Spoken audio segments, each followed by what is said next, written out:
What if the last $2 in your pocket wasn't the end of your story, but the beginning of everything?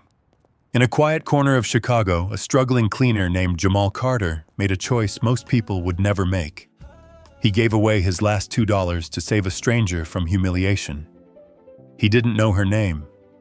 He didn't expect anything in return. But minutes later, black SUVs pulled up, and nothing in his life would ever be the same again.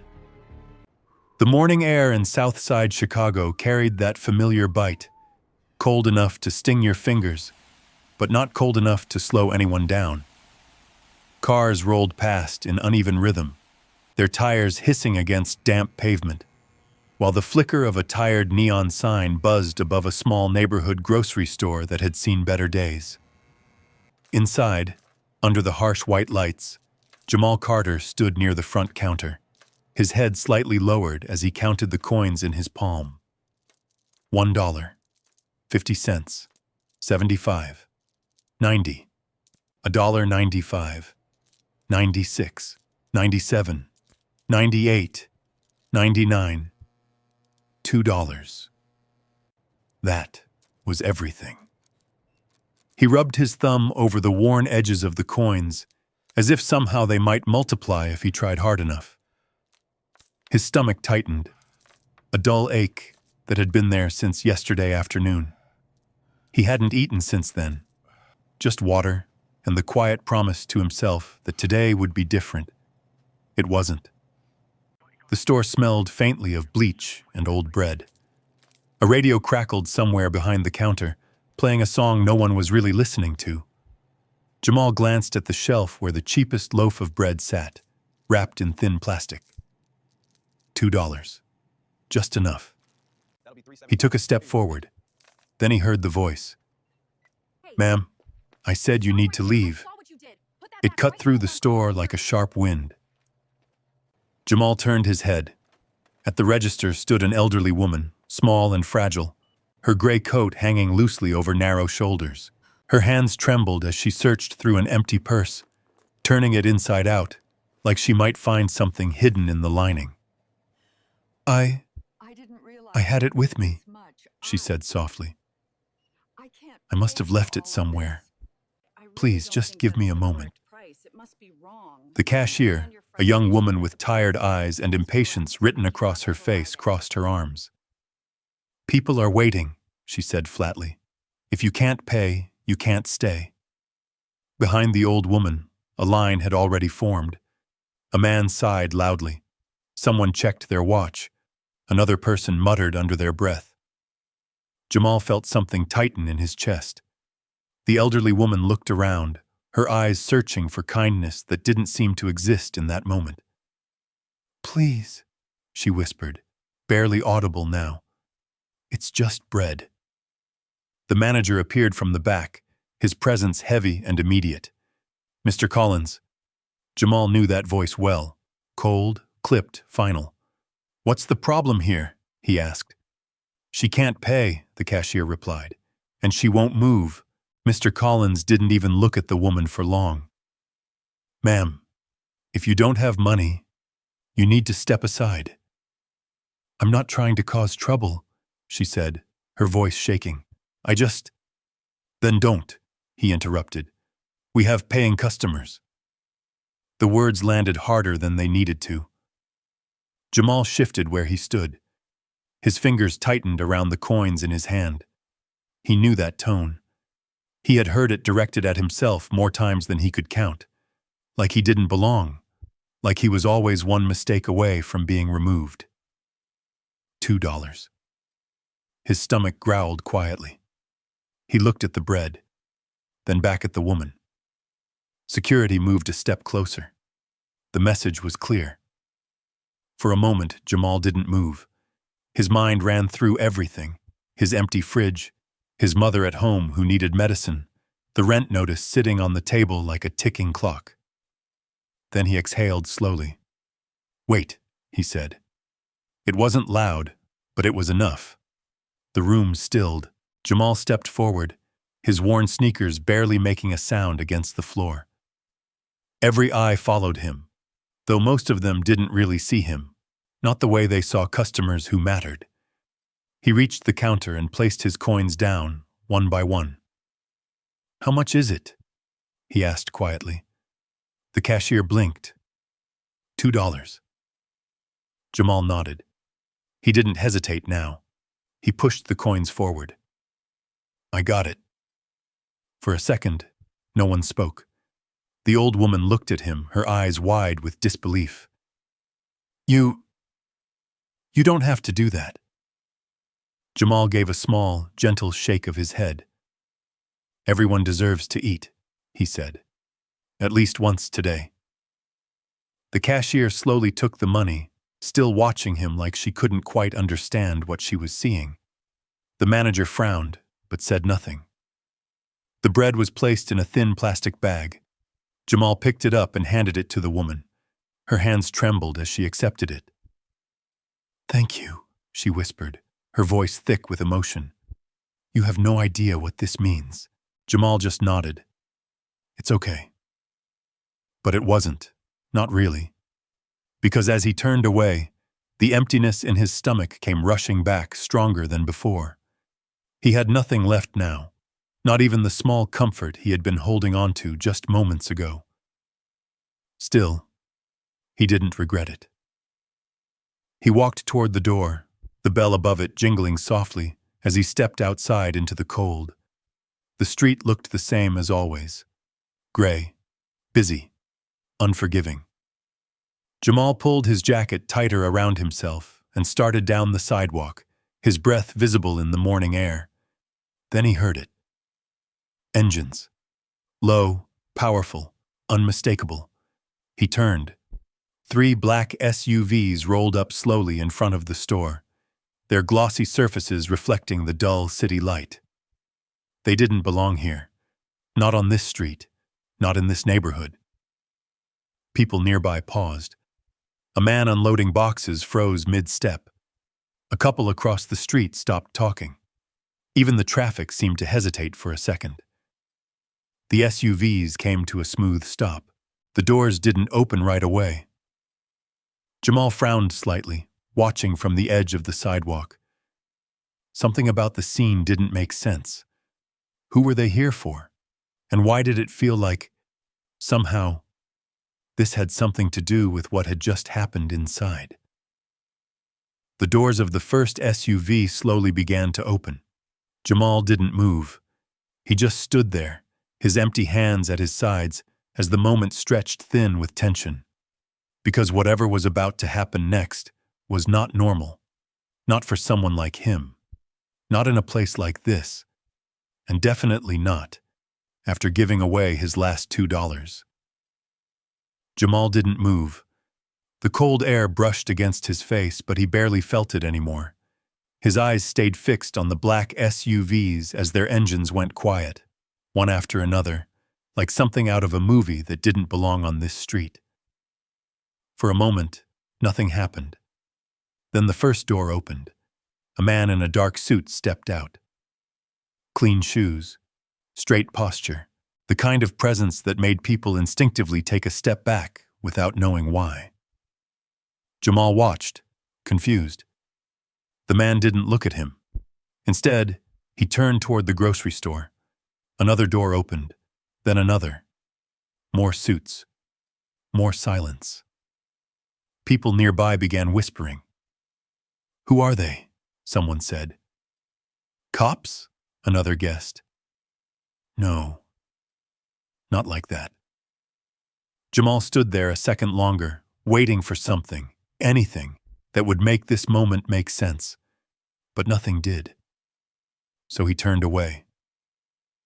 Because whatever this was, it wasn't his world. It never was. By the time Jamal got back inside the store, the tension had already shifted. The manager stood near the counter, adjusting his tie, trying to look important in a situation he clearly didn't understand. The cashier had gone quiet, her earlier sharp tone gone like it had never existed. Jamal didn't stop. He walked past them, heading toward the back room where his cleaning cart was waiting. The smell of disinfectant hit him again. Familiar. almost comforting in its predictability. This was his place. Quiet. Unnoticed. Safe. He grabbed the mop and bucket, dipping the head into cloudy water that had already seen too many floors. His hands moved automatically, pushing the mop across the tiles while his mind drifted somewhere else. To his mother, to the empty kitchen, to the $2 he no longer had. His stomach tightened again, sharper now. He swallowed it down. Jamal! The voice snapped him back. He looked up. Mr. Collins stood there, arms crossed. Yeah? Jamal said softly. The manager glanced toward the front of the store, then back at him. You done up there? Jamal nodded. Yeah. Floor's clean. Mr. Collins stared at him for a second longer than necessary.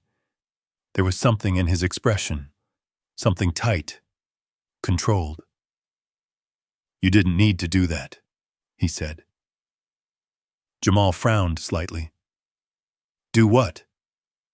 Play hero, Collins replied. This ain't a charity. Jamal lowered his eyes. She just needed help. Collins let out a quiet breath through his nose like he'd expected that answer. That's not your job. Silence settled between them. Jamal didn't argue. He had learned a long time ago that arguing didn't change anything. I'll get back to work, he said. Collins gave a short nod and walked away. Jamal watched him go, then returned to his mop. Back and forth, like nothing had happened. But something had. He just didn't know what yet. The rest of the morning moved slowly. Too slowly. The store filled with the usual sounds, shopping carts rattling, plastic bags crinkling, the hum of refrigerators in the background. People came and went, most of them never noticing Jamal at all. Just the way it had always been. Invisible. Around noon, Jamal stepped into the break room. The fluorescent light flickered overhead. A vending machine buzzed softly in the corner, its contents just out of reach. He sat down at the small table, pulling a plastic bottle of water from his pocket. That was all he had. He unscrewed the cap and took a small sip, letting it sit in his mouth longer than necessary, like he could trick his body into thinking it was something more. Across from him, two coworkers laughed over something on a phone. Man, I'm telling you, one of them said, shaking his head. You can't be doing stuff like that when you're broke. The other nodded. For real. Kindness don't pay rent. Jamal didn't look up. He just took another sip. The words landed, but they didn't surprise him. He had heard versions of that his whole life. Still, there was a small part of him that wondered. Was he wrong? He leaned back in his chair, staring at the ceiling. The paint was peeling in one corner. The light buzzed again. He closed his eyes for a second and saw her face, the old woman. The way her hands had trembled. The way her voice had broken. The way she had said thank you. Jamal opened his eyes. No. He wasn't wrong. Even if it cost him. Even if it always did. Later that afternoon, Jamal stepped outside to take out the trash. The alley behind the store was narrow and quiet. The kind of place people passed through without stopping. A stray piece of paper rolled along the ground, pushed by a light breeze. He dropped the trash bag into the dumpster and wiped his hands on his pants. For a moment, he just stood there, alone. The city noise felt distant back here. He leaned against the wall, exhaling slowly. Then he heard it again. Engines. Not loud this time, but familiar. Jamal pushed himself off the wall and walked toward the edge of the alley, peering out carefully. The SUVs were still there, parked, waiting. His brow furrowed. They hadn't left. One of the men in a suit stood near the entrance, speaking quietly into a phone. Another leaned against the vehicle, scanning the street like he was looking for something, or someone. Jamal felt a strange pull in his chest, a feeling he couldn't quite name. He stepped back into the shadows of the alley. Why were they still here? What were they waiting for, and why did it feel like this wasn't over yet? He glanced down at his empty hands, then back toward the street. For the first time that day, something shifted inside him. Not fear, not exactly. Something else. Something quieter. Something uncertain. Because deep down, Jamal knew one thing. Moments like this didn't just happen. Not in his life. Not in a place like this. Which meant something was coming. And whatever it was already closer than he thought. Jamal stayed in the alley for a few seconds longer, watching those black SUVs like they were something out of another world. The men in suits didn't laugh, didn't check their phones like normal people. They stood still, focused, waiting. For what? He didn't know. Jamal shook his head slightly, pushing the thought away. He had learned long ago not to chase things that didn't belong to him, and whatever was happening out there, it wasn't meant for someone like him. He stepped back inside. The door shut behind him with a dull thud, cutting off the outside world and pulling him back into the rhythm he knew too well. The hum of refrigerators, the soft beeping of the register, the shuffle of customers who barely noticed the man pushing a mop across the floor. Invisible again. Just the way things worked. By the time his break came, the ache in his stomach had turned sharp. Jamal sat down at the small table in the break room, the same chair he always used. The paint was chipped at the edges, and one of the legs wobbled slightly when he leaned too far back. He didn't bring any food. There was none to bring. Instead, he reached into his pocket and pulled out the same plastic bottle of water he had been carrying all day. It was half full now. He twisted the cap slowly, like he was buying time. Across the room, the microwave beeped. Someone laughed. The smell of reheated food filled the air. Grease, spices, something warm and heavy that made his stomach tighten even more. Jamal took a small sip of water. It didn't help. Not really. He stared down at the table, tracing a faint scratch in the wood with his finger. He remembered the bread, the way it had felt in his hands just hours ago. He could still feel the weight of it. The choice, $2. Everything he had, gone in a moment that no one would remember but him. Except, maybe her. He leaned back slowly, exhaling through his nose. You good, man? The voice came from across the table.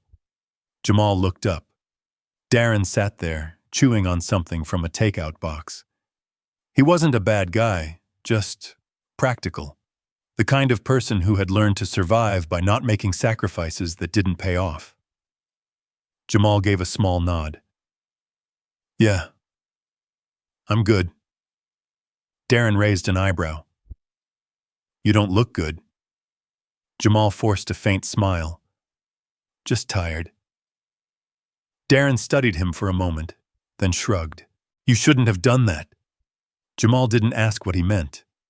He already knew. That lady, Darren continued, gesturing vaguely with his fork. You gave up your last money, didn't you? Jamal didn't answer right away. Then, quietly, yeah. Darren shook his head slowly. Man, I get it. I do. But you gotta think about yourself sometimes. Jamal looked down again. I was, he said. Darren frowned. How's that thinking about yourself? Jamal paused. Then he said something simple. Because I couldn't walk away. The room fell quiet between them. Darren leaned back in his chair, studying him like he didn't quite understand what kind of person would say something like that and mean it. You're different, man, Darren muttered. Jamal didn't respond. He wasn't sure if that was a compliment. The rest of the break passed slowly. Jamal stayed seated even after everyone else got up. The room emptied, leaving behind the faint smell of food and the low buzz of the vending machine. He looked at it. A candy bar sat behind the glass. Cheap. Simple. $2. He let out a quiet breath. Then he stood up and walked away.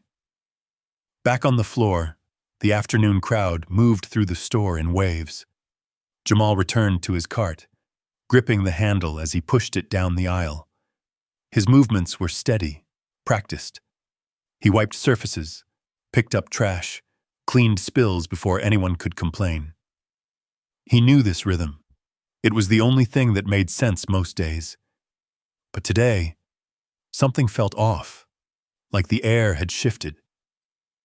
Every now and then, he caught people glancing toward the front of the store, whispering, looking out through the glass doors. The SUVs were still there. He didn't need to check. He could feel it. That quiet pressure in the air that didn't belong. At one point, he walked past the entrance just long enough to confirm it. 3 black SUVs unmoved, waiting. Jamal slowed his steps. A man in a suit stood near the door now, speaking quietly with someone on the phone. His expression was calm, but his eyes were sharp, scanning everything. For a brief second, their eyes met. Jamal looked away immediately. He felt something twist in his chest. Not fear, not exactly. Just awareness, like he had been noticed, and that wasn't something he was used to. Later, near the end of his shift, Jamal found himself back in the break room. This time, no one else was there. He sat down slowly, resting his elbows on his knees. His body felt heavier now. The hunger, the long hours, the tension of the day, it all settled into him at once. He rubbed his face with both hands. Then he leaned back and closed his eyes. For just a moment, he saw his mother again, sitting by the window at home, wrapped in that old blanket she refused to throw away, smiling at him like everything was going to be okay, even when it clearly wasn't. "You always do what's right," she had told him once. He swallowed. Did he? Because right now, doing what was right felt a lot like losing. Losing money, losing energy, maybe even losing his job if Mr. Collins decided to push things further. Jamal opened his eyes slowly. The ceiling flickered above him. For the first time that day, a question crept into his mind that he didn't want to face. What if kindness wasn't enough? What if it never had been? He sat there in silence. Then, faintly, he heard something. Not from inside the store, from outside. Doors closing, voices, movement. Jamal stood up, slowly. He walked toward the hallway that led to the back exit, his steps quiet, careful. Something was happening. He could feel it now. Not distant anymore. Not separate from him, closer. Much closer. He reached the door, placed his hand on the handle, and paused. Because whatever was waiting on the other side of that door was about to change everything. Jamal slowly pushed the door open. The late afternoon light spilled into the narrow hallway, casting long shadows across the concrete floor. For a moment, he just stood there, his eyes adjusting, his heartbeat steady but heavy. Voices drifted in from the front of the store. Not loud, not angry, controlled. He stepped forward, moving quietly toward the main area, each step feeling louder than it should. As he reached the edge of the hallway, he stopped just short of being seen. From there, he could see them. The men in suits were inside now. Not all of them, just 2. They stood near the counter, speaking with Mr. Collins. The manager's posture had changed completely. Gone was the sharp tone, the authority. In its place was something else, something almost careful. Yes, sir, of course, Collins was saying, forcing a polite smile. We take customer service very seriously here. Jamal frowned slightly. Customer service? One of the suited men nodded, his expression unreadable. We understand. We're simply asking a few questions about an incident earlier today. Jamal felt his chest tighten. Incident. He knew exactly which one. Collins cleared his throat. It was handled appropriately. The woman was unable to pay, and we followed standard procedure. The man in the suit tilted his head slightly. And the employee who intervened? Collins hesitated. Just for a second. Then he said, That was unnecessary behavior, not part of our policy. Jamal's fingers tightened at his sides. Unnecessary. He looked down briefly, then back up. The suited man said nothing for a moment, as if measuring something invisible in the air. Then he gave a small nod. Thank you, he said calmly. The conversation ended there. The men turned and walked out without another word. Jamal stepped back into the hallway as they passed, his back pressing lightly against the wall. Neither of them looked at him. Not this time. The door closed behind them. Silence followed. A different kind of silence. Heavy. Jamal waited a few seconds before stepping out again. Mr. Collins stood alone behind the counter now, adjusting his sleeves. When he noticed Jamal, his eyes narrowed slightly. Back to work, he said. Jamal nodded. Yes, sir. He didn't ask questions, didn't mention what he had heard.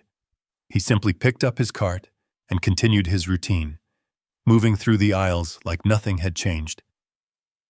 But everything had. The shift dragged on longer than usual. The sun dipped lower outside, casting a golden glow through the dusty windows. Customers thinned out. The store grew quieter, each sound more noticeable in the absence of the usual crowd. Jamal kept working, but his mind wasn't on the floors anymore. It was on those words. Unnecessary. He replayed them again and again, trying to understand. Had he done something wrong? He thought about the woman again. Her hands, her voice, the way she had looked at him like he had given her something more than just bread. No. He hadn't been wrong. He knew that. Still, knowing didn't make things easier. By the time closing approached, the air inside the store had grown stale. Jamal was in the back room, rinsing out his mop, when he heard footsteps behind him. He turned. Mr. Collins stood in the doorway. Jamal, he said. Something about his tone was different, too formal. Jamal straightened slightly. Yes, sir? Collins stepped inside, closing the door behind him. The sound echoed. For a moment, neither of them spoke. Then Collins reached into his pocket and pulled out a folded piece of paper. Jamal's stomach dropped. He had seen that before. Too many times. You've been with us for a while, Collins began, his voice measured. And I appreciate your consistency. Jamal said nothing. But today, Collins continued, you stepped outside your role. Jamal swallowed. I was just trying to help, he said quietly. Collins raised a hand, cutting him off. This isn't about intention, he said. It's about order. Structure. We have rules for a reason. Jamal's hands slowly clenched. I understand, he said, though his voice carried something deeper now. Collins looked at him for a long second. Then he held out the paper. Effective immediately, he said. You are being terminated. The words landed without sound, like something heavy sinking into deep water. Jamal didn't move at first. He just stared at the paper. Then, slowly, he reached out and took it. His fingers brushed against Collins's for a brief moment. cold, distant. "That's it?" Jamal asked, his voice barely above a whisper. Collins nodded once. "You can collect your final check next week."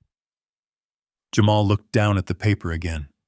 The words blurred slightly, but he didn't blink them away. He didn't want to cry. Not here. Not in front of him. "I need this job," Jamal said quietly. For the first time, there was something real in his voice. Not anger, not defiance, just truth. "My mother," Collins shook his head. "I've made my decision." Silence. Jamal stood there for another second. 2. Then he nodded. Once. "Okay," he said. He didn't argue. Didn't beg. He had learned that those things rarely changed anything.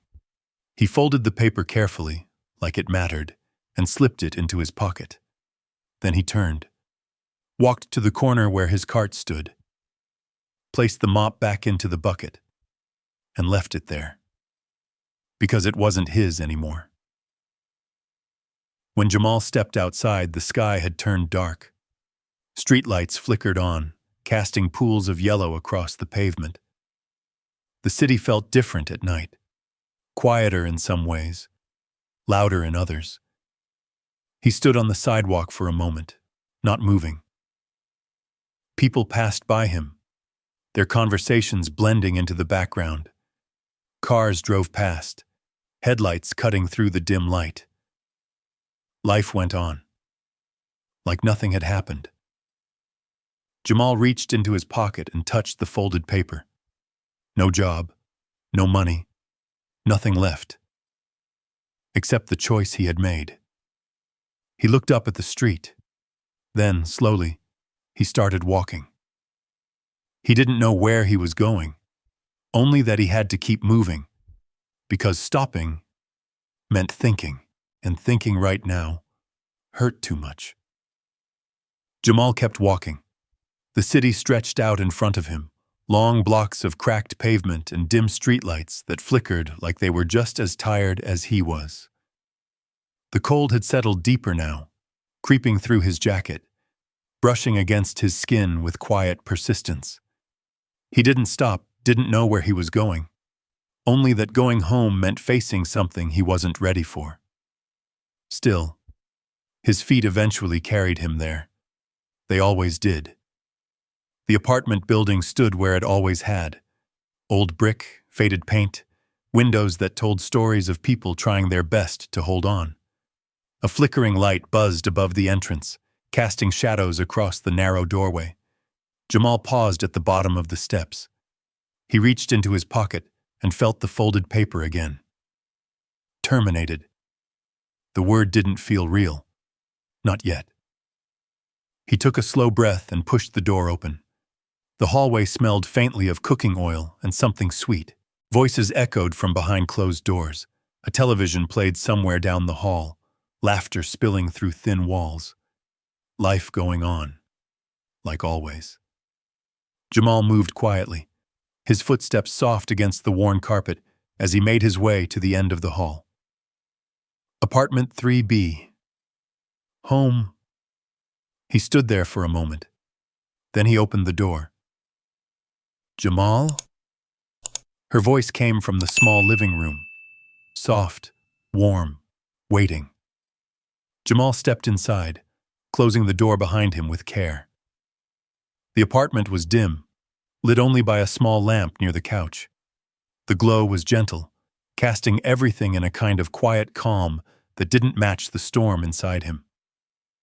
His mother sat near the window, wrapped in a faded blanket, her posture slightly bent, but her eyes still sharp, still kind, still strong, in her own way. "You're late," she said, though there was no anger in it. "Yeah," Jamal replied softly, setting his keys down. "Busy day." It was the first lie, and it came easier than he expected. She studied him for a moment, her gaze lingering just a second longer than usual. "You eat?" Jamal hesitated. just for a second. Then he nodded. Yeah, I ate. Another lie. She smiled faintly. Good. You've been skipping meals again. I can tell. Jamal forced a small smile in return. I'm all right. She didn't look convinced. But she didn't press. Instead, she shifted slightly, reaching for the small pill bottle on the table beside her. Her hands trembled just a little as she opened it. Jamal noticed. He always did. You take those yet? He asked. She nodded. Just now. He stepped closer, watching her for a moment.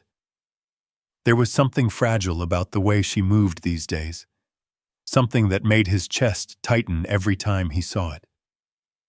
I'll make something, he said. You don't have to, she replied gently. I already ate earlier. Jamal paused. He knew that tone. It was the same one he had just used, a quiet cover for something that wasn't true. He glanced toward the kitchen. The counter was empty, no dishes, no signs of a meal. His throat tightened. You sure? He asked. She gave him a look, the kind that said she knew he knew, but they both let it pass. Sit, she said softly. You look tired. Jamal didn't argue. He sat down on the edge of the couch, his body sinking slightly into the worn cushions. For a moment, neither of them spoke. The silence wasn't uncomfortable, just full. You remember what I used to tell you? She said after a while. Jamal looked over at her. About what? She smiled faintly, her eyes soft. About people. Jamal leaned back slightly, thinking. Then he nodded. Yeah. She studied him for a moment. You still believe that? Jamal hesitated. The question settled somewhere deep. Did he? After today? After everything? He looked down at his hands. Rough. Tired. Empty. I try to, he said quietly. She reached out and placed her hand over his. It was warm. Steady, despite everything. Trying is enough, she said. Jamal swallowed. He wanted to believe that. He really did. Later that night, Jamal lay on his bed, staring up at the ceiling. The room was dark, the only light coming from the street lamp outside, casting faint shadows through the thin curtains. He could hear the distant hum of traffic, the occasional sound of footsteps in the hallway, and beneath it all, the steady rhythm of his own thoughts. He turned onto his side, then onto his back again. Sleep didn't come. Every time he closed his eyes, he saw it. The counter, the bread, the coins leaving his hand, the manager's voice. You are being terminated. Jamal let out a slow breath. Was it worth it? He asked himself the question he had been avoiding all night. Was it worth losing everything, just to help someone he didn't even know? He closed his eyes again and saw her, the old woman, the way she had looked at him. Not like he was invisible, not like he was just another worker passing through, but like he mattered. Like what he did mattered. Jamal opened his eyes, stared at the ceiling, and for the first time since he left the store, he felt something shift. Not hope, not yet, but something close, something quiet. Because even though he had lost his job, even though he had nothing left in his pocket, he hadn't lost that moment. He hadn't lost who he was. And maybe, just maybe, that meant something. Outside, a car passed by. Its headlights swept briefly across the room, then disappeared into the night. Jamal turned onto his side again, pulling the thin blanket closer. His body was tired, his mind less so. But eventually, the weight of the day caught up with him, and as he drifted into a restless sleep, one thought lingered quietly in the back of his mind. Tomorrow would come, and with it, something he couldn't yet see. Morning came quietly. A thin line of pale sunlight slipped through the curtains, stretching across the floor like it was testing the room before fully stepping in. Outside, the city had already started moving. Engines, footsteps, distant horns, all blending into the same rhythm Jamal had known his entire life. But inside the apartment, things felt slower. Jamal opened his eyes. For a moment, he didn't move. He just lay there, staring at the ceiling, letting the weight of yesterday settle back into place. It didn't hit all at once. It came in pieces. The coins, the bread, the manager's voice. "You are being terminated." His chest tightened slightly. Then he exhaled, slow, controlled, because there was no point in rushing into reality. It wasn't going anywhere. He sat up. The blanket slid off his shoulders, and the cold air greeted him again, sharp and familiar. He rubbed his hands together and glanced toward the small window. Same street, same buildings, same life. Except now, without a job. Jamal stood and walked quietly toward the living room. His mother was already awake. She sat in her usual spot near the window, the same faded blanket wrapped around her shoulders, a small cup of tea resting in her hands.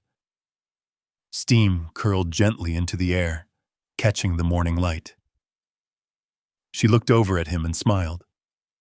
"Morning, baby." Jamal forced a smile back. "Morning."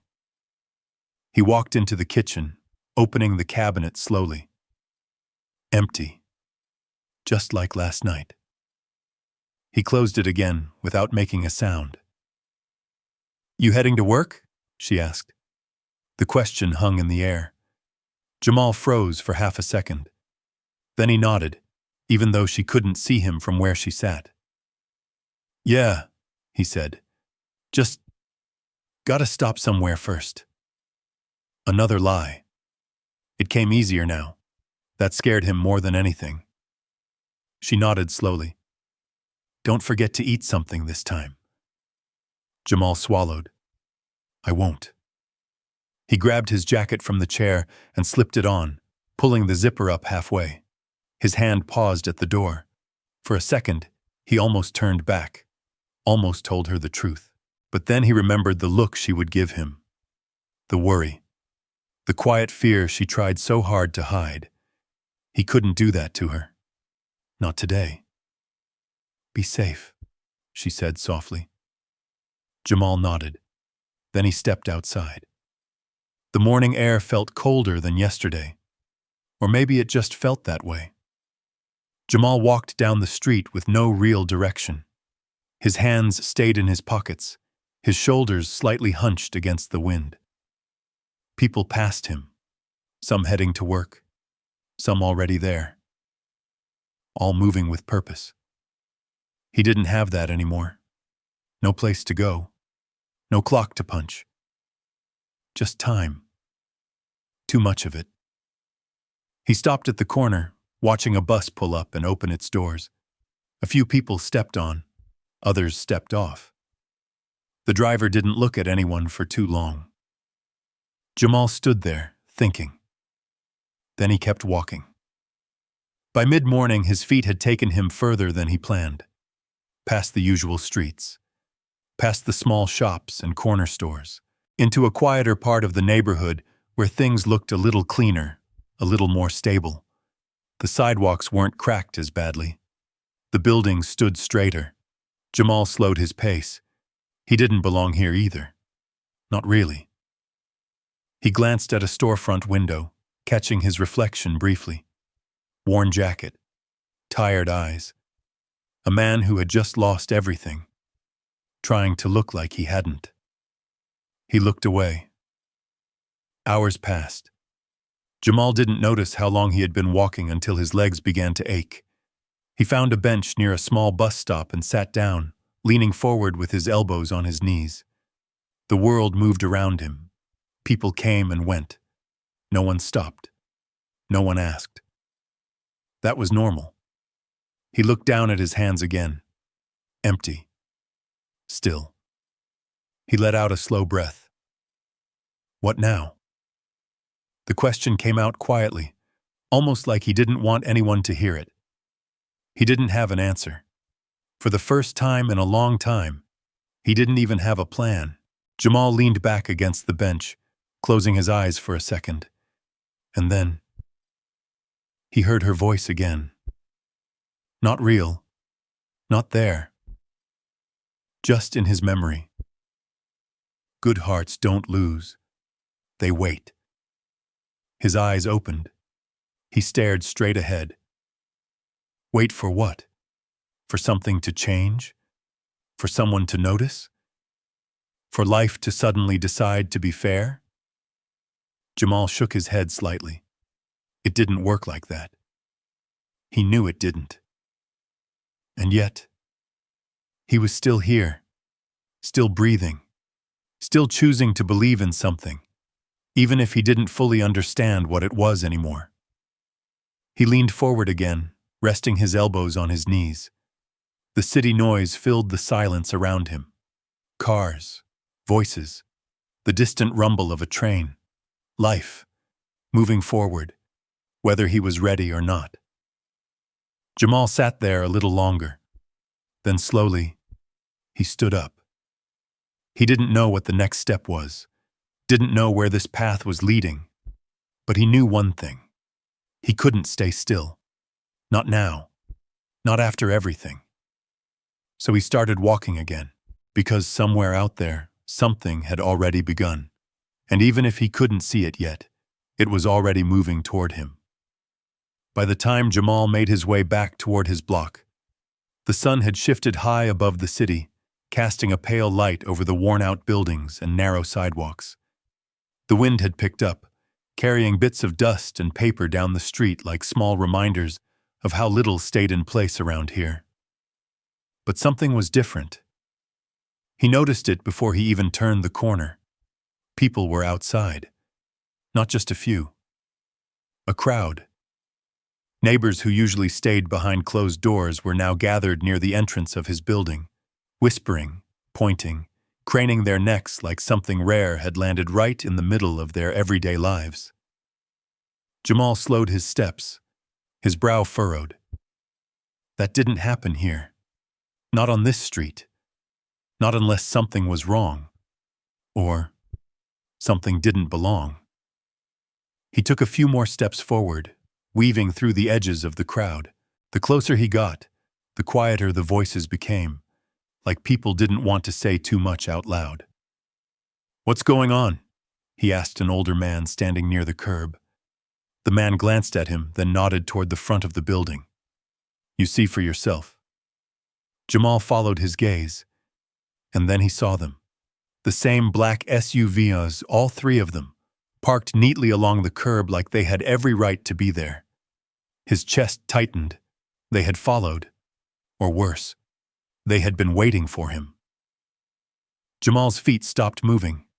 For a moment, he just stood there, taking it in. The polished black surfaces reflected the neighborhood, cracked sidewalks, rusted railings, peeling paint, like two worlds colliding in the same frame. One didn't belong in the other. And yet, here they were. "Jamal?" The voice came from behind him. He turned. Mrs. Henderson from upstairs stood there, her arms crossed, curiosity written all over her face. "They're asking about you," she said. Jamal blinked. "Me?" She nodded slowly. "Been here about 10 minutes now. Knocked on your door. Talked to your mama." His heart skipped. "What did they say?" Mrs. Henderson shook her head. "Didn't catch everything, but they ain't from around here. That much I know." Jamal didn't respond. He turned back toward the SUVs, One of the doors opened. The man in the dark suit stepped out again. The same one from earlier at the store. Calm, controlled, watching everything without seeming like he was watching anything at all. Their eyes met. This time the man didn't look away. He stepped forward. Jamal felt the ground beneath him shift slightly, not physically, but enough to make him aware that this moment was no longer something he could walk away from. "Mr. Carter?" the man said. Jamal hesitated, then nodded. "Yeah." The man gave a small, respectful nod in return. "We've been looking for you."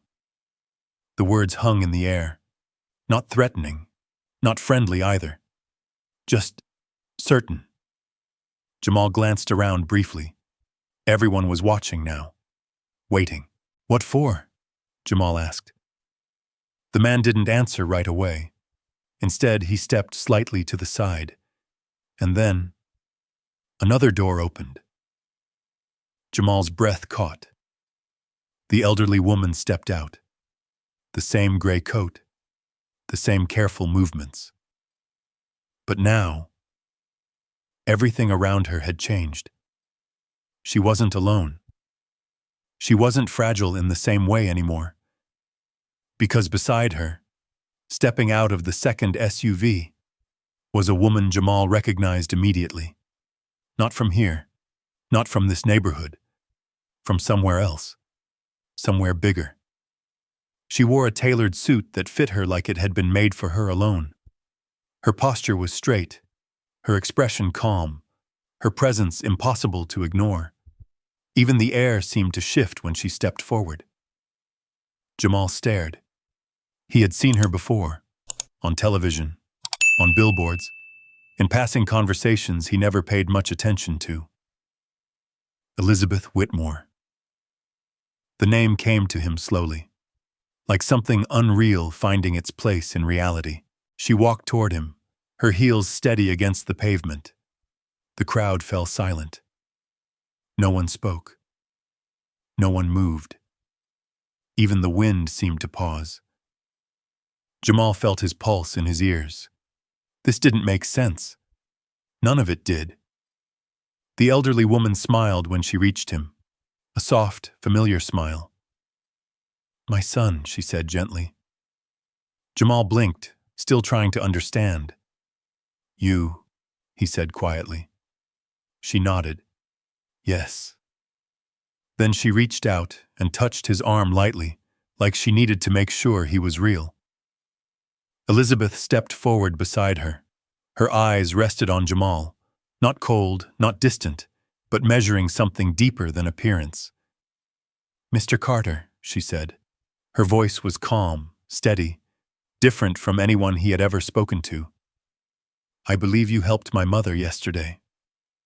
Jamal felt the world tilt slightly. "Your mother?" He looked at the elderly woman again, then back at Elizabeth. The realization didn't come all at once. It came in pieces. Slow, heavy, unavoidable. The woman he had helped. The one who couldn't pay for bread. The one everyone had dismissed, was standing here now as the mother of one of the most powerful women in the city. Jamal swallowed. "I didn't know," he said quietly. Elizabeth gave a faint nod. "That's exactly the point." The words settled deep. Behind them, the crowd shifted, whispers growing louder now that something real had been revealed. Jamal barely heard them. His focus stayed on the two women in front of him. Nothing about this moment felt real. And yet, it was happening. Right here. Right now. Elizabeth studied him for another second. Then she said something that made everything inside him pause. "We need to talk." Jamal didn't move, didn't answer. Because for the first time since all of this began, he understood something clearly. This wasn't over. It had only just begun.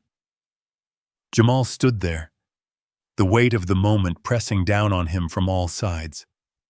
The crowd, the black SUVs, the woman in front of him who seemed to carry a different kind of gravity, quiet, controlled, undeniable. Elizabeth Whitmore didn't repeat herself. She didn't need to. "We need to talk," she had said, and now the silence that followed felt like something to be answered. Jamal glanced around. Neighbors still lingered, pretending not to stare while clearly doing nothing else. Mrs. Henderson stood just a few steps away, her eyes wide with curiosity. A couple of teenagers had pulled out their phones, trying to capture something they didn't understand. This wasn't a conversation meant for them. Jamal swallowed and nodded once. "Okay," he said quietly.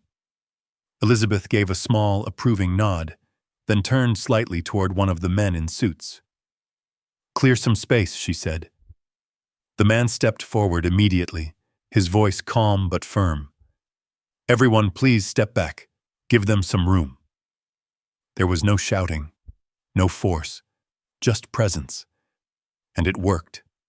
People moved, slowly at first, then more quickly, as if they suddenly realized they were standing too close to something important. Within seconds, the small crowd thinned out, leaving a quiet pocket of space in front of the building. Jamal felt exposed now, not invisible anymore, and that felt unfamiliar. Elizabeth turned back to him. "Walk with us," she said. It wasn't a demand, but it wasn't really a request either. Jamal hesitated for half a second. Then he nodded again. They moved toward the side of the building, away from the eyes, away from the noise. The elderly woman, Margaret, though he hadn't heard her name yet, walked beside him at a slower pace. "You look surprised," she said gently. Jamal let out a small breath. "I don't think surprised is the word." She smiled softly. "I didn't mean to cause you trouble." Jamal shook his head quickly. "You didn't." But even as he said it, his mind flashed back to the office, the paper in his pocket. The word terminated. He pushed the thought down. Elizabeth stopped near a quiet corner of the building, where the sound of the street softened just enough to make conversation possible. She turned to face him fully now. Up close, Jamal could see more than just the power people talked about when they mentioned her name. There was something else there. Sharpness. Awareness. Like she saw more than she said. "My mother told me what happened yesterday," Elizabeth began. Jamal nodded slowly. "I didn't know who she was," he said. "I know," Elizabeth replied. "That's why this matters." Jamal frowned slightly. "What do you mean?" Elizabeth glanced briefly at her mother, then back at him. "She didn't tell you who she was. She didn't expect anything from you. She was simply a woman in need." Jamal nodded again. "That's all I saw." Elizabeth held his gaze. "And you helped her anyway?"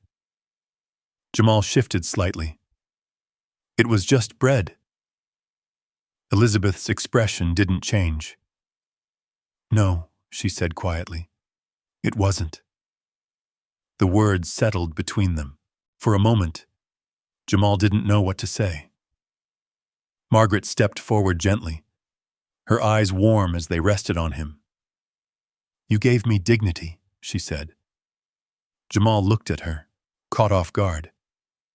"I was embarrassed," she continued, "ashamed, standing there with everyone watching, judging, assuming things about me." Her voice softened. "And then you stepped in. Not because you knew me, not because you expected anything in return." She paused. "But because you saw me." Jamal felt something tighten in his chest again. He hadn't thought about it like that. He had just acted. "I couldn't just leave you there," he said quietly. Margaret smiled. "Most people did." The truth in those words hung heavy. Elizabeth took a step closer. "There's something else you should know," she said. Jamal looked at her. "What?" Elizabeth's gaze didn't waver. "We looked into what happened after that." Jamal's stomach dropped. After that. He already knew what she meant. "I lost my job," he said simply. Elizabeth nodded once. "Yes. We know." Jamal looked down for a moment, then back up. "It's fine," he added quickly. "I mean, I knew it could happen." Elizabeth studied him carefully. "You knew helping someone might cost you everything, and you did it anyway. It wasn't a question." Jamal didn't answer right away. He thought about the moment again. The coins, the choice, the silence in the store. Then he nodded. "Yeah." Elizabeth exhaled slowly. Not in frustration. In something else. Recognition. "Do you know how rare that is?" she asked. Jamal gave a small shrug. "Doesn't feel rare where I'm from." Elizabeth's lips pressed together slightly. "Maybe not," she said. "But it is." She reached into her bag and pulled out a small tablet, tapping the screen once before turning it toward him. "Watch this." Jamal leaned in slightly. The screen showed footage from a security camera. The store, the counter, the old woman standing there, searching her empty purse, the cashier's expression, the manager stepping in. Everything. Jamal felt his chest tighten as he watched it play out again from a distance. Then he saw himself, stepping forward, placing the coins down. No hesitation, no drama. Just a decision. The video stopped. Elizabeth lowered the tablet. "We reviewed every angle," she said quietly. "Every moment."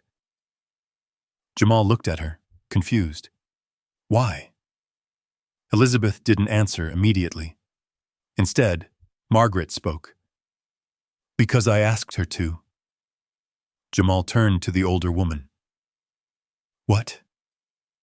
Margaret's smile was gentle, but there was something deeper behind it now. "I wanted to understand something," she said.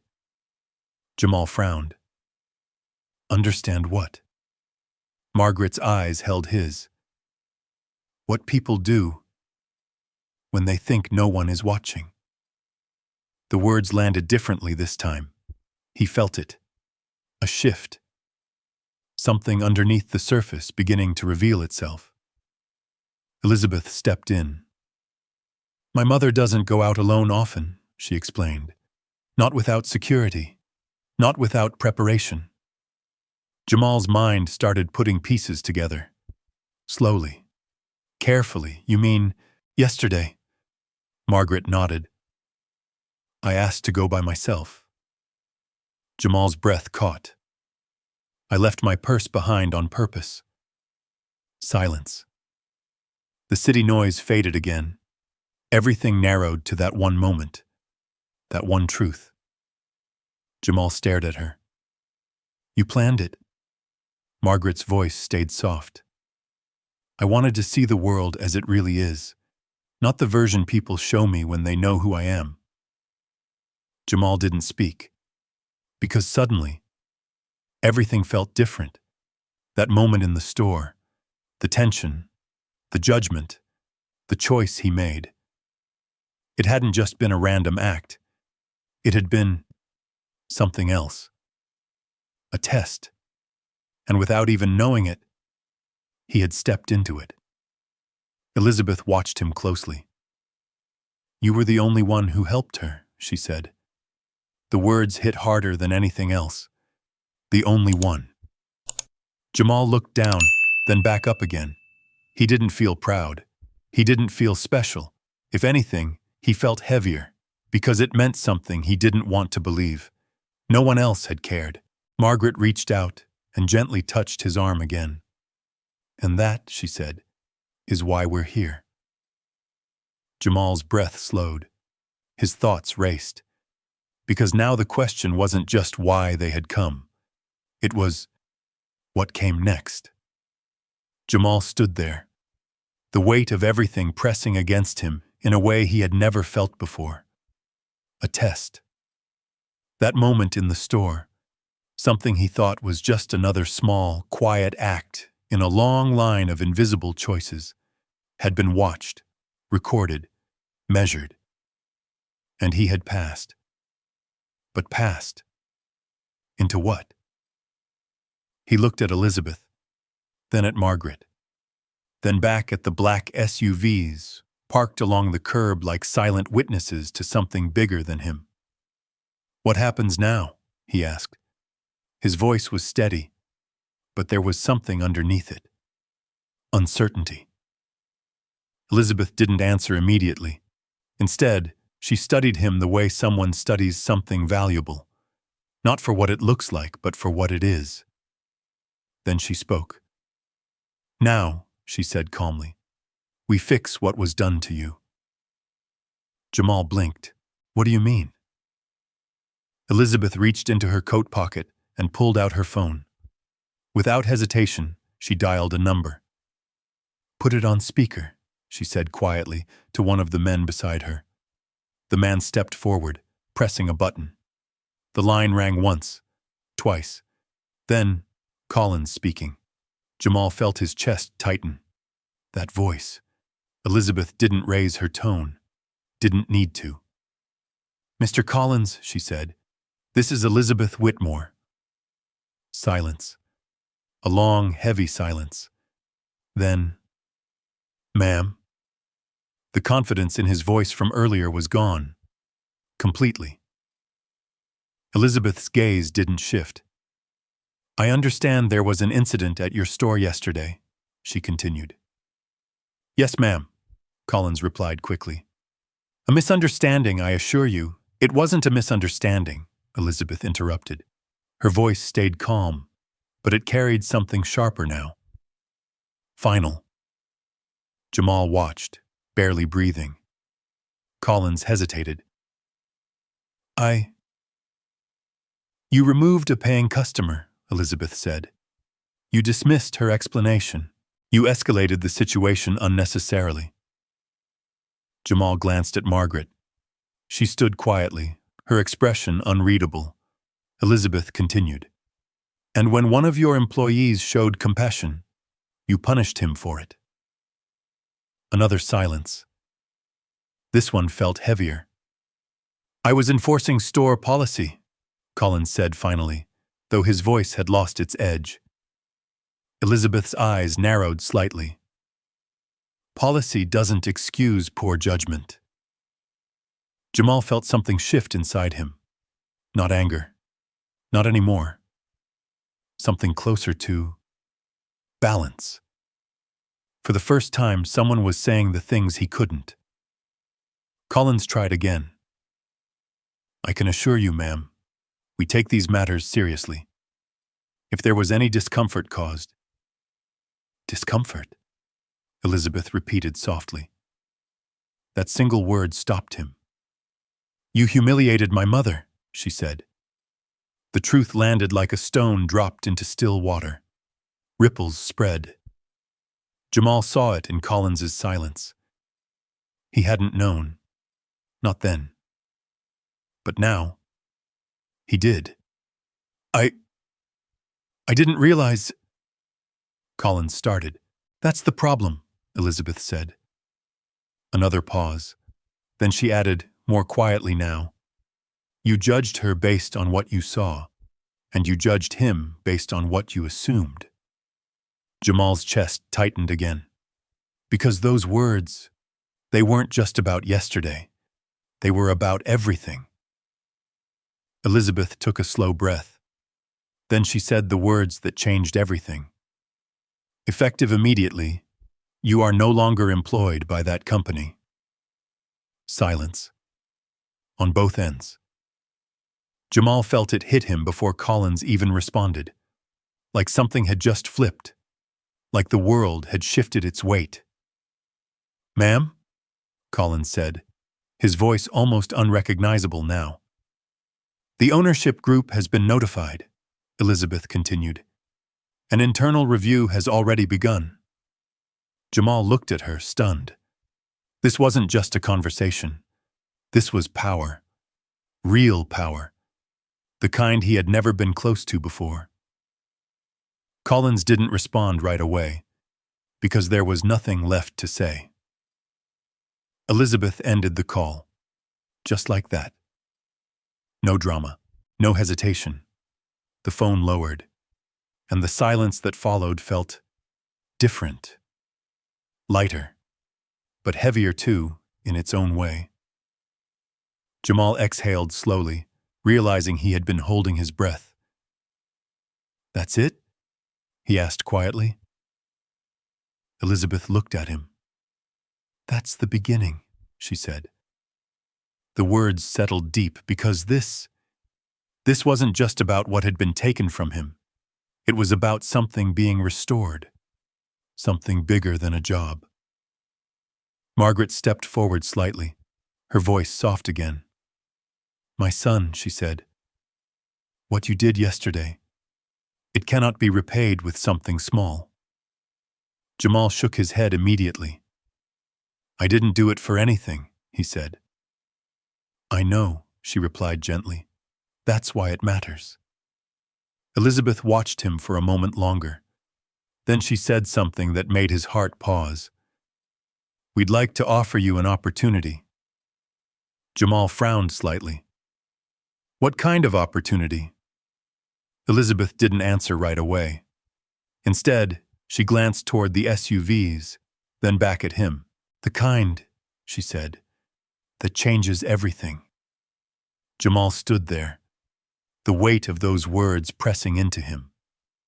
He thought about his empty pocket, his mother sitting by the window, the job he had just lost, the life he had been trying to hold together piece by piece. And now, this. An opening, a possibility, something he hadn't expected, hadn't even imagined. He swallowed. What do you mean? He asked. Elizabeth's expression softened, just slightly. We're not done talking, she said. And for the first time since all of this began, Jamal realized something clearly. He had stepped into a moment that was no longer about survival. It was about something else, something bigger, something that had already started to shape his life. And whether he was ready or not, he was standing right in the middle of it. Jamal didn't speak right away. The street, the people, the cars, everything around him faded into something distant. All he could focus on now was the space between himself and Elizabeth Whitmore. An opportunity. The kind that changes everything. He had heard words like that before, but never directed at him. Not in this way. Not with this kind of weight behind them. I don't understand, he said finally. His voice was quiet, careful, like he was afraid of stepping into something he couldn't step back from. Elizabeth nodded slightly, as if she expected that. You're not supposed to, she said. Not yet. She took a small step closer, closing the distance just enough to make the moment feel more personal. You've spent your life being overlooked, she continued. Ignored, judged without anyone taking the time to understand who you really are. Jamal felt something stir in his chest. Not pain. Recognition. Because she wasn't guessing. She was right. Elizabeth held his gaze. But yesterday, she said, you showed something that can't be taught. Something that doesn't come from training or experience. She paused. It comes from character. The word hung there. Jamal looked down briefly, then back up. I just helped someone, he said. Elizabeth gave a faint, almost knowing smile. That's what you think you did, she replied. Jamal frowned slightly. What do you mean? Before she could answer, One of the men in suits stepped forward, handing her a slim folder. Elizabeth took it without looking away from Jamal. Then she extended it toward him. "Take a look." Jamal hesitated, then slowly reached out and accepted it. The folder felt heavier than it should have. He opened it carefully. Inside were documents, printed pages, official. He scanned the first one, his eyes moving slowly over the words. Employment offer. His breath caught. He flipped to the next page. Position title. Salary. Benefits. Numbers that didn't make sense to him at first, because they were too far removed from anything he had ever experienced. His hands tightened slightly around the paper. This can't be right, he said quietly. Elizabeth watched him. It is. Jamal shook his head slowly. No, I mean, this isn't for someone like me. The words came out before he could stop them. Elizabeth's expression changed slightly. Not anger, not disappointment, something sharper. Someone like you, she repeated. Jamal realized what he had said, but it was too late to take it back. I mean, he tried again. I don't have experience. You have exactly what we're looking for, Elizabeth said, cutting through his doubt with calm certainty. Jamal stared at her. She stepped closer.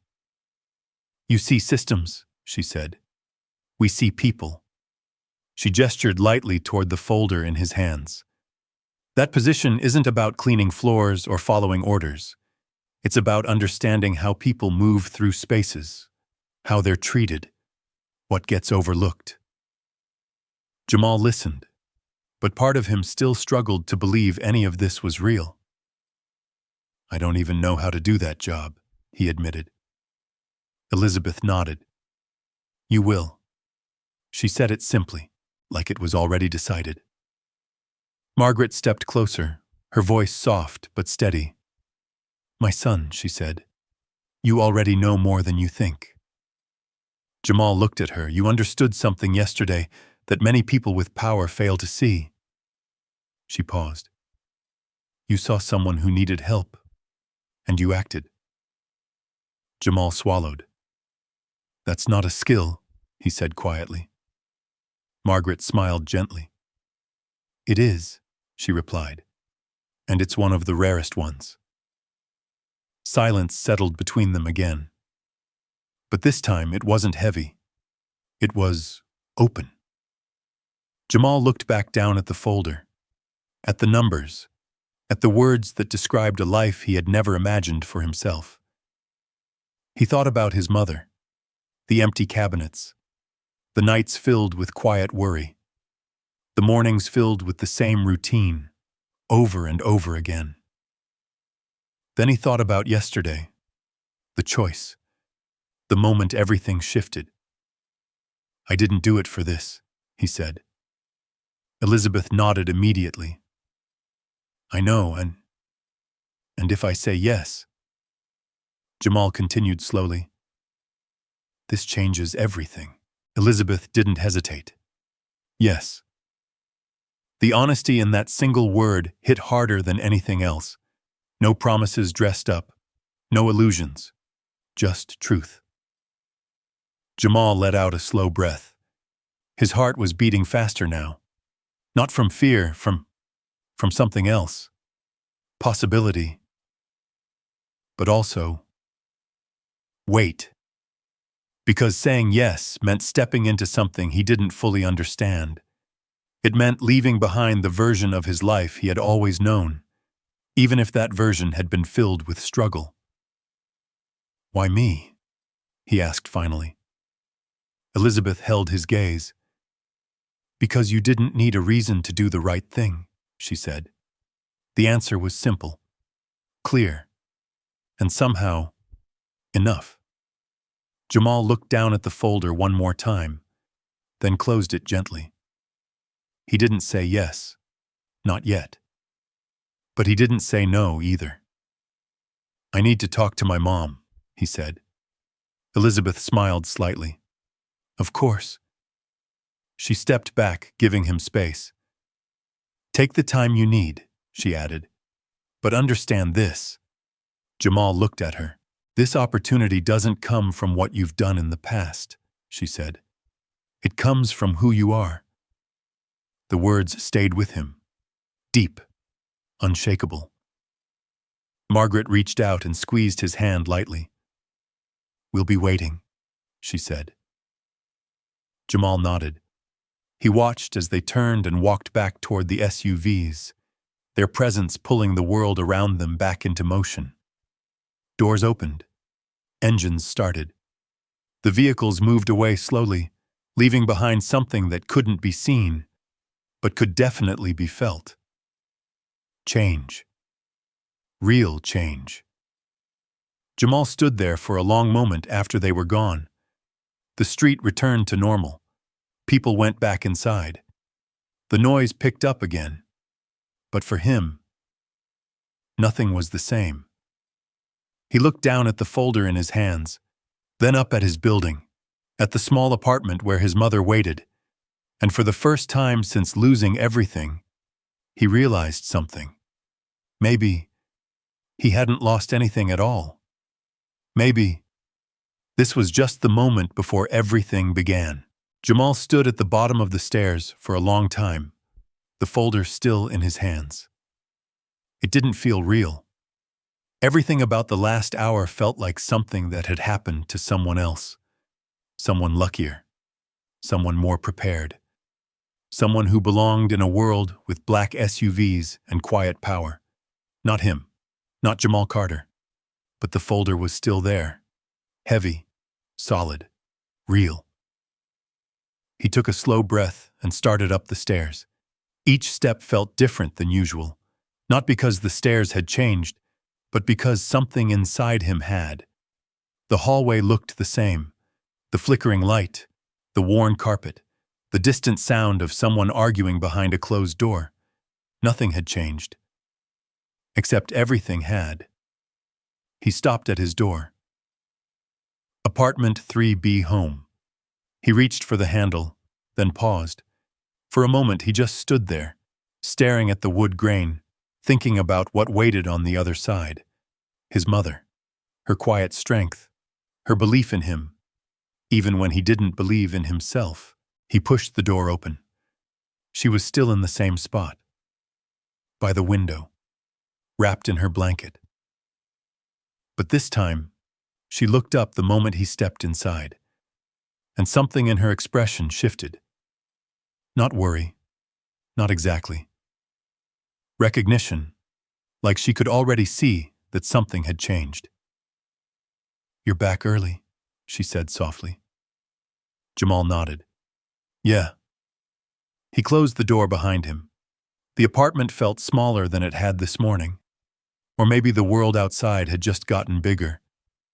He walked over slowly and sat down across from her, placing the folder on the table between them. She glanced at it, then at him. What is that? She asked. Jamal didn't answer right away.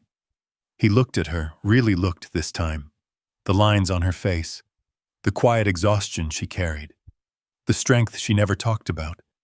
Everything he had done, everything he had lost, everything that had just been placed in his hands. It all came back to this. To us, he said quietly. She frowned slightly. What do you mean? Jamal took a breath. Then he told her everything. He told her about the SUVs, about the men in suits, about the woman stepping out of the car, about Margaret, about Elizabeth Whitmore. Her eyes widened slowly as the story unfolded, but she didn't interrupt. She just listened. He told her about the video, about the test, about being the only one who helped. And finally, he told her about the offer. When he finished, the room fell silent. His mother didn't speak right away. She just sat there, her hands resting lightly in her lap, her eyes fixed on the folder like it might disappear if she looked away. Open it, she said softly. Jamal slid it toward her. She hesitated for a moment before reaching out, her fingers brushing the edge of the paper. Carefully, she opened it. Her eyes moved slowly across the pages, reading, understanding, absorbing. Jamal watched her. He saw the moment it hit her. The numbers, the benefits, the reality of it. Her hand trembled slightly. She looked up at him. Is this real? She asked. Jamal nodded. I think so. She looked back down at the paper, then up again. Tears began to gather in her eyes. My son, she whispered. Jamal swallowed. I didn't even say yes yet, he said. She blinked. You didn't? He shook his head. I told them I needed to talk to you first. The tears slipped down her cheeks now, slow and quiet. She shook her head gently, almost in disbelief. You've been carrying all of this alone, she said. Jamal looked down. I didn't want you to worry. She reached out and took his hand. Her grip was weak, but steady. You lost your job, she said softly. Jamal nodded. And you still came home and smiled at me like everything was fine. He didn't respond, because there was nothing to say. She squeezed his hand gently. You did what was right, she said. Jamal let out a breath. But look where it got me, he replied quietly. She smiled through her tears. Look again. He frowned slightly. What do you see? Jamal glanced at the folder, at the numbers, at the words that didn't feel like they belonged to him. I see something I don't understand, he said. She nodded. That's because you're still looking at it from where you were, not where you're going. The words settled into him slowly. Different. Clear. She leaned back slightly, still holding his hand. Your kindness didn't take anything from you, she said. It revealed something. Jamal looked at her. What? She smiled softly. Who you are. Silence filled the room again. But this time, it wasn't heavy. It was full. Jamal looked down at the folder once more, then back at his mother. And if I say yes? He asked. She didn't hesitate. Then you walk through a door God opened for you. Her voice was calm, certain, no doubt. Jamal felt something inside him shift again, stronger this time, like the fear was still there, but it no longer controlled him. He nodded slowly, then stood up. What are you doing?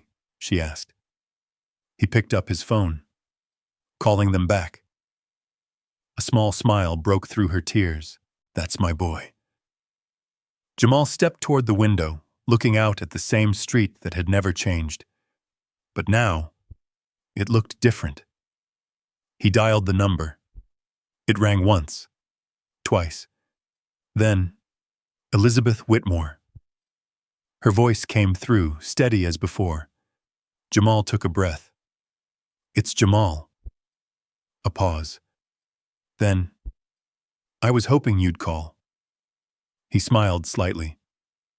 Yeah, I thought about it. And?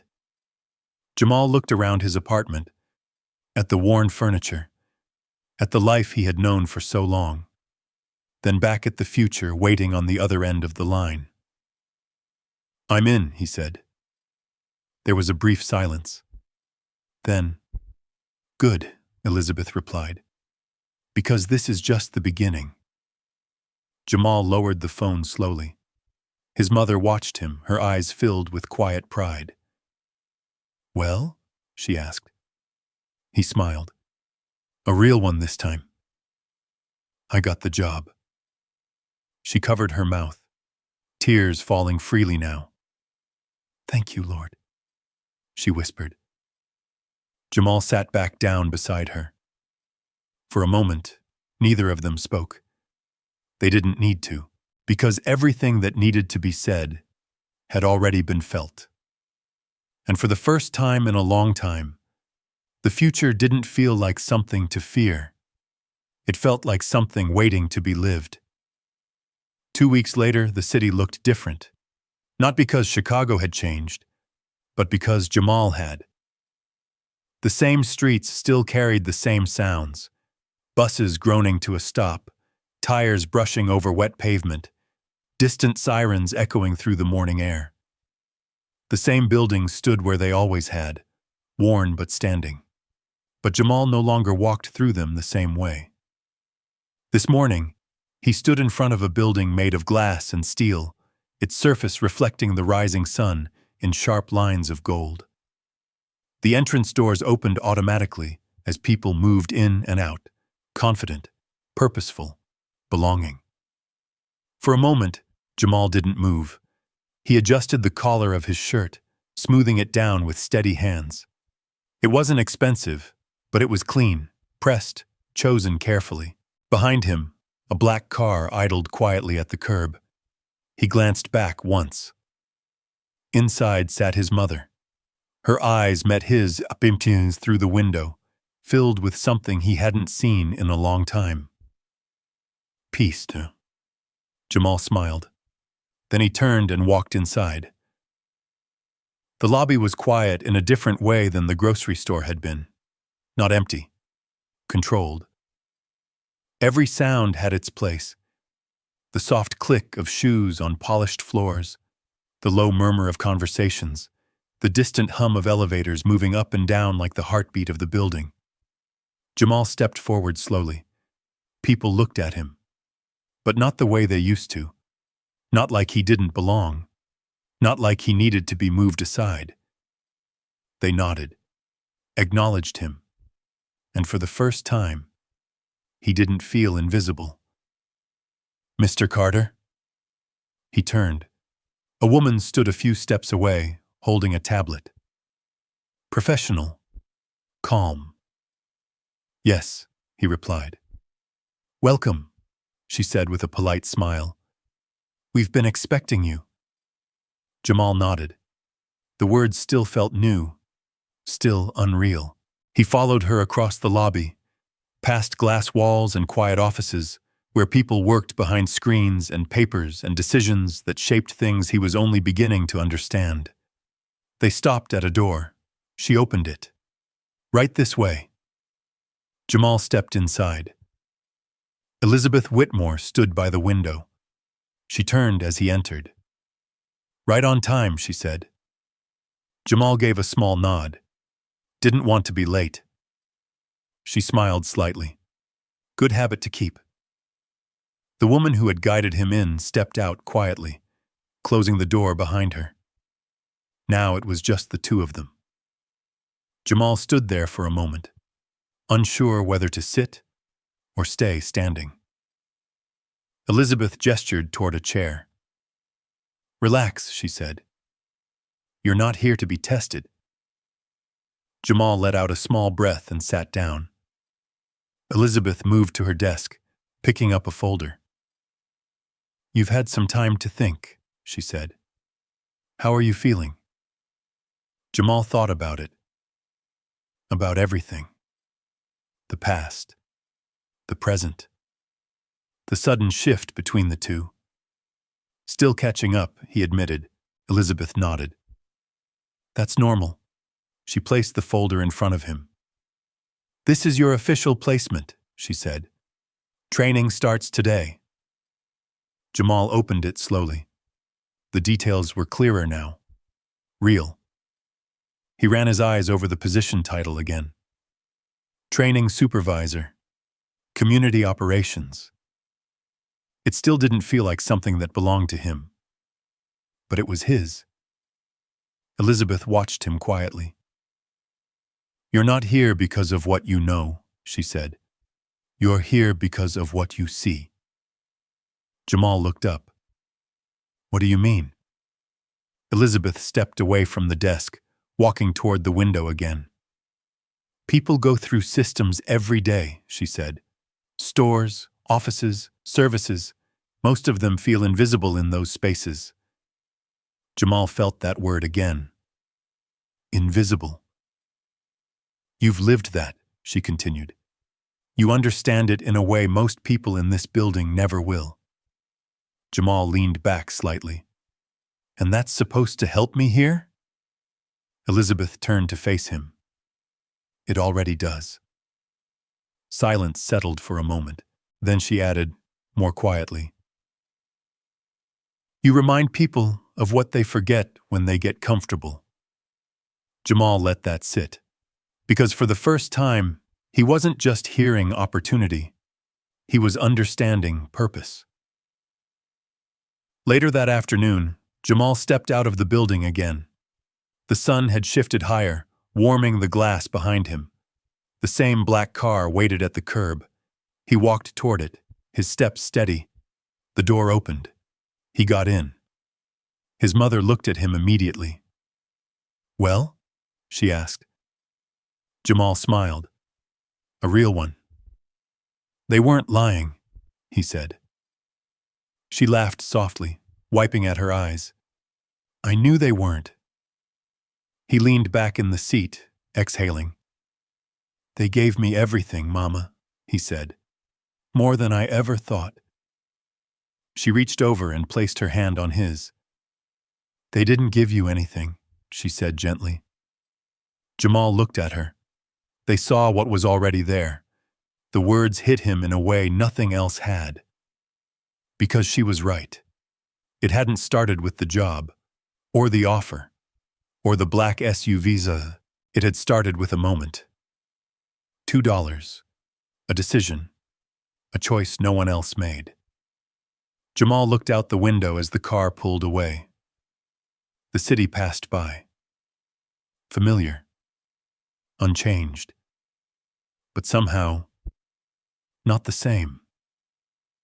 He thought back to that morning in the grocery store. The cold air. The empty pocket. The quiet voice that told him to step forward anyway. He smiled. Because now he understood something he hadn't before. He hadn't just bought bread. He had revealed something. Something no one could take from him. Not a job. Not a title. Not even time. Who he was. And for the first time in his life, that was enough. The car moved forward, disappearing into the flow of the city. And somewhere along the way, without even realizing it, Jamal Carter stopped being invisible. He thought he was just giving away his last $2. But in that quiet moment at the counter, he showed the kind of character most people only talk about. And that's what changed everything. Sometimes the real test isn't whether you can afford to help. It's whether you choose to act when no one is watching. Because one small decision, made in silence, can open doors you never even knew existed. So next time you see someone struggling, don't overthink it. Just show up, like Jamal did. You never know what that one simple moment might set in motion. If this story meant something to you, comment one below. And tell me, have you ever done something kind for a stranger without expecting anything back? Stay with me, because the next story might change the way you see people forever.